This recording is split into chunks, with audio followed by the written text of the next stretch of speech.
کنواری لڑکی سے شادی کیوں ضروری ہے؟ حضور اکرم صلی اللہ علیہ وسلم نے فرمایا، اے جابر شادی کر لی؟ حضرت جابر رضی اللہ تعالیٰ عنہ نے کہا، جی حضور کر لی۔ نبی کریم صلی اللہ علیہ وسلم نے پوچھا، کنواری لڑکی سے یا طلاق یافتہ سے؟ حضرت جابر رضی اللہ تعالیٰ عنہ نے کہا، طلاق یافتہ سے شادی کی ہے۔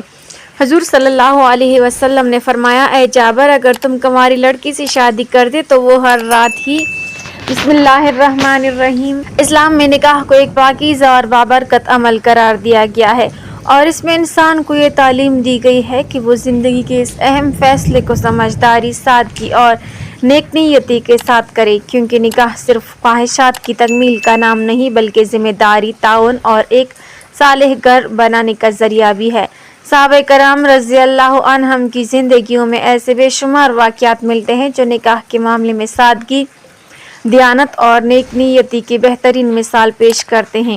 انہی میں ایک خوبصورت واقعہ حضرت عبد الرحمن بن عوف رضی اللہ تعالیٰ عنہ کا بھی ہے۔ جب وہ ہجرت کر کے مدینہ منورہ پہنچے تو ان کے پاس دنیاوی مال و دولت تقریباً کچھ بھی نہ تھا، مگر ان کے دل میں محنت، دیانت اور اللہ پر کامل بھروسہ موجود تھا۔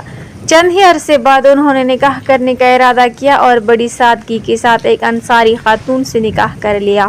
ایک دن جب وہ رسول اللہ صلی اللہ علیہ وسلم کی خدمت میں حاضر ہوئے تو آپ صلی اللہ علیہ وسلم نے ان کے کپڑوں پر زردی کا نشان دیکھا، مسکرا کر فرمایا، یہ کیا ہے؟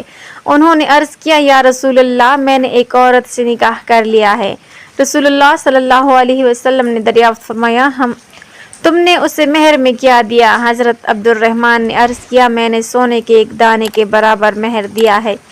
یہ سن کر رسول اللہ صلی اللہ علیہ وسلم خوش ہوئے اور نصیحت فرمائی کہ نکاح کی خوشی میں ولیمہ ضرور کرو، خواہ ایک بکری ہی کیوں نہ ذبح کرنی پڑے۔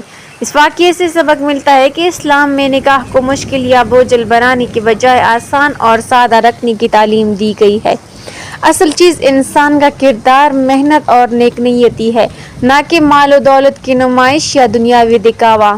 یہی اصول صحابہ کرام رضی اللہ عنہم کی زندگیوں سے سیکھا جا سکتا ہے کہ نکاح ایک بابرکت عمل ہے جس میں سادگی، اخلاص اور ذمہ داری کو ہمیشہ مقدم رکھنا چاہیے۔ اسلام ہمیں نکاح کے معاملے میں صرف خواہشات کے پیچھے چلنے کی نہیں بلکہ سمجھداری اور ذمہ داری کے ساتھ فیصلہ کرنے کی تعلیم دیتا ہے، کیونکہ شادی انسان کی زندگی کا ایک ایسا مرحلہ ہے جو اس کے مستقبل، اس کے گھر اور اس کی نسلوں تک اثر انداز ہوتا ہے۔ اس لیے قرآن اور سیرت میں ہمیں کئی ایسے واقعات ملتے ہیں جن سے یہ معلوم ہوتا ہے کہ نکاح کا اصل معیار صرف خوبصورتی یا عمر نہیں بلکہ کردار، دیانت اور سمجھداری ہے۔ اسی حوالے سے خوبصورت واقعہ ہمیں حضرت موسیٰ علیہ السلام کی زندگی سے بھی ملتا ہے۔ جب وہ مصر سے نکل کر مدین کے علاقے میں پہنچے تو وہاں ایک کنویں کے پاس انہوں نے دیکھا کہ بہت سے لوگ اپنے جانوروں کو پانی پلا رہے ہیں، جبکہ دو لڑکیاں ایک طرف کھڑی انتظار کر رہی ہیں۔ حضرت موسیٰ علیہ السلام نے ان سے پوچھا کہ تم کیوں کھڑی ہو؟ تو انہوں نے جواب دیا کہ جب تک یہ چرواہے ہٹ نہیں جاتے ہم پانی نہیں پلا سکتی اور ہمارے والد بہت بوڑھے ہیں۔ یہ سن کر حضرت موسیٰ علیہ السلام نے بغیر کسی لالچ اور غرض کے ان کی مدد کی اور ان کے جانوروں کو پانی پلا دیا۔ جب وہ لڑکیاں اپنے گھر واپس گئیں تو انہوں نے اپنے والد کو اس نیک انسان کے بارے میں بتایا۔ ان لڑکیوں کے والد جو کہ ایک نبی، ایک نیک اور بزرگ شخصیت تھے جنہیں اکثر مفسرین حضرت شعیب علیہ السلام سے منسوب کرتے ہیں، انہوں نے حضرت موسیٰ علیہ السلام کو بلایا اور ان کی دیانت اور کردار کو دیکھ کر ایک نہایت خوبصورت فیصلہ کیا۔ ان کی بیٹیوں میں سے ایک نے بھی اپنے والد سے کہا کہ اے ابا جان، اس شخص کو ملازم رکھ لیجیے، کیونکہ بہترین آدمی وہی ہوتا ہے جو طاقتور بھی ہو اور امانت دار بھی۔ چنانچہ اس بزرگ نے حضرت موسیٰ علیہ السلام کو یہ پیشکش کی کہ اگر تم 8 سال تک میرے ساتھ کام کرو تو میں اپنی بیٹیوں میں سے ایک کا نکاح تم سے کر دوں گا۔ حضرت موسیٰ علیہ السلام نے اس پیشکش کو قبول کیا اور یوں یہ نکاح طے پایا۔ اس واقعے سے سبق ملتا ہے کہ اسلام میں نکاح کا اصل معیار انسان کا کردار، اس کی دیانت اور اس کی ذمہ داری کا احساس ہے، حالانکہ صرف مال و دولت یا ظاہری شان و شوکت نہیں۔ اور یہی وجہ ہے کہ نیک لوگ ہمیشہ ایسے رشتوں کو ترجیح دیتے ہیں جن میں دیانت داری، امانت اور اچھا اخلاق موجود ہو۔ اسی طرح ہمیں سیرت نبوی میں بھی ایسے واقعات ملتے ہیں جہاں نکاح کے فیصلے صرف ظاہری معیار پر نہیں بلکہ حکمت اور حالات کو دیکھ کر کیے گئے، اور انہی واقعات میں ایک نہایت سبق آموز واقعہ حضرت جابر بن عبداللہ رضی اللہ تعالیٰ عنہ کا بھی ہے، جس میں ہمیں نکاح کے انتخاب کے بارے میں ایک بہت گہری حکمت ملتی ہے۔ حضرت جابر بن عبداللہ رضی اللہ تعالیٰ عنہ کا شمار جلیل القدر صحابہ میں ہوتا ہے۔ غزوہ احد میں ان کے والد 9 بیٹیاں چھوڑ کر شہید ہو گئے، جن کا حضرت جابر رضی اللہ تعالیٰ عنہ کے سوا کوئی کفیل نہیں تھا۔ والد عبداللہ کے ذمے بہت سا قرض بھی تھا، جو اب ان کے نوجوان بیٹے حضرت جابر رضی اللہ تعالیٰ عنہ کو ادا کرنا تھا۔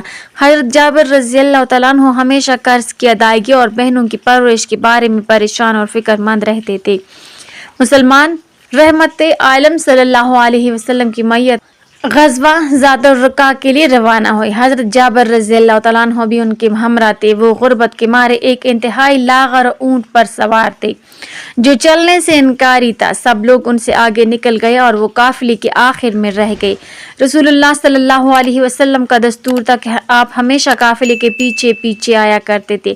آپ صلی اللہ علیہ وسلم کو حضرت جابر کا رینگتا اونٹ نظر آیا تو ان کے قریب گئے اور دریافت فرمایا، جابر کیا بات ہے؟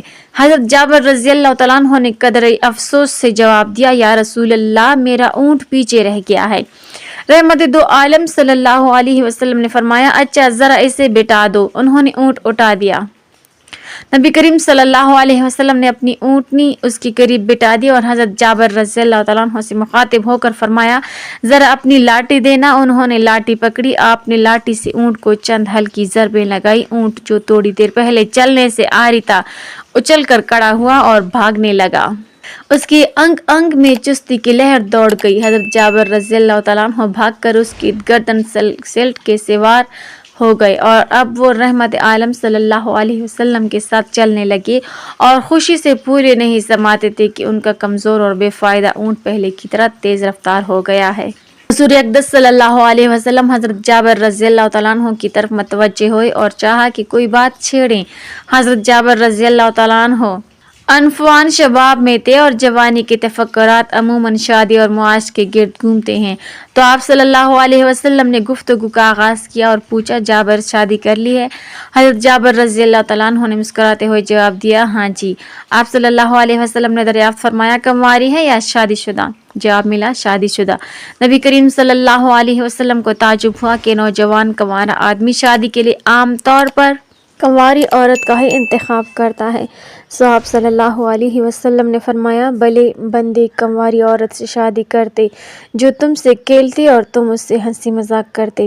حضرت جابر رضی اللہ تعالیٰ عنہ نے وجہ بیان کرتے ہوئے عرض کیا، یا رسول اللہ، آپ تو جانتے ہیں کہ میرے والد غزوہ احد میں 9 بیٹیاں چھوڑ کر شہید ہو گئے ہیں، جن کا میرے سوا کوئی کفیل نہیں۔ مجھے یہ بات اچھی نہیں لگی کہ انہی کی ہم عمر کسی نوجوان لڑکی سے شادی کر لوں اور وہ سارا دن آپس میں لڑتی جھگڑتے رہیں، اس لیے میں نے بڑی عمر کی عورت سے شادی کی ہے جو ماں کی طرح بہنوں کو سنبھالے، ان کے کندھے پٹی کرے، انہیں صاف ستھرا رکھے۔ رحمت عالم صلی اللہ علیہ وسلم نے دیکھا کہ جس نے صرف اپنی بہنوں کی خاطر جوانی کے پرکیف جذبات کی قربانی دی، رسول اللہ صلی اللہ علیہ وسلم نے حضرت جابر رضی اللہ تعالیٰ عنہ کی مالی مدد کرنا چاہی۔ آپ صلی اللہ علیہ وسلم نے ایک بار پھر انہیں مخاطب کیا اور فرمایا، جابر، اپنا اونٹ مجھے بیچتے ہو؟